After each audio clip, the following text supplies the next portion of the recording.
desde pequeños como ya predestinados para iniciar este tipo de conocimiento, pero también me llama la atención cómo y por qué, por ejemplo, se llama Félix, pero por qué y cómo eligen el nombre en mexica, en náhuatl, en base a qué. Por ejemplo, tu nombre, cada uno, por ejemplo, tu nombre ya en mexica, ¿por qué? ¿Cómo, ¿Cómo se siembra, por llamarlo así, tu nombre, a raíz de qué? ¿Y qué tienes que hacer para quizás ser, que tu nombre ya tenga, que tú tengas derecho a tener ese nombre, o cualquiera? ¿Cómo está eso? Bueno, esto también depende de la tradición y del grupo al que uno pertenece.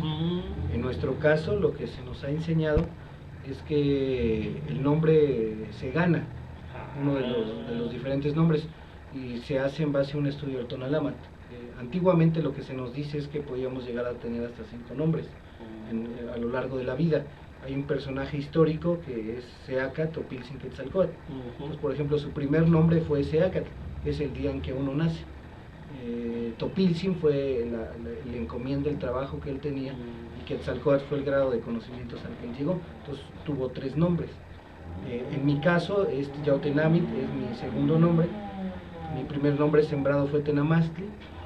Después de Tenamastli me sembraron mi segundo nombre, que es Yautenamit. Y mi instructor, mi maestro, es en base al trabajo, hace el estudio del Tonalámatl y ve la energía que me va a plasmar. Para la gente que nos escucha, ¿qué es el Tonalámatl? Es el estudio del calendario antiguo de nuestra forma de vida, la influencia que tienen las estrellas, el universo en nosotros cuando nacemos. Entonces todos cuando nacemos, al momento de salir del vientre materno, tenemos una influencia del viento, de la tierra, del sol, de las estrellas, de la luna. Se hace ese estudio y en base a ese estudio se siembra el primer nombre. Ya en el trabajo, en los calpulis, la tradición a la cual pertenece, como nos han enseñado, es que en base al trabajo se te siembra un nombre. Hay personas que, por ejemplo, son muy tímidas y se les puede sembrar un nombre para que lo trabajen y dejen de ser tímidas, desarrollen una esencia. ¿En base al nombre? Sí, o sea, se hace un estudio en base a lo que vemos que la persona puede desarrollar o le hace falta, y a veces es una parte complementaria, algo dual totalmente, y a veces es algo que refuerza. Entonces cada persona es diferente y es en base al trabajo que la persona que le siembra el nombre le ve a esa persona. Es nuestro caso, pero hay otras tradiciones, hay otros grupos que lo manejan de una manera diferente. De hecho, en náhuatl, toca es sembrar, es el verbo sembrar, y tocay es nombre, de ahí viene el tocayo. O sea, el tocayo, te llamas como yo, es una palabra náhuatl, de tocay. Entonces, si se fija, siembra y nombre vienen de la misma raíz etimológica, porque precisamente un nombre es una siembra que se nos hace, para ya en el momento que nos hacen la siembra, nosotros hacerla florecer.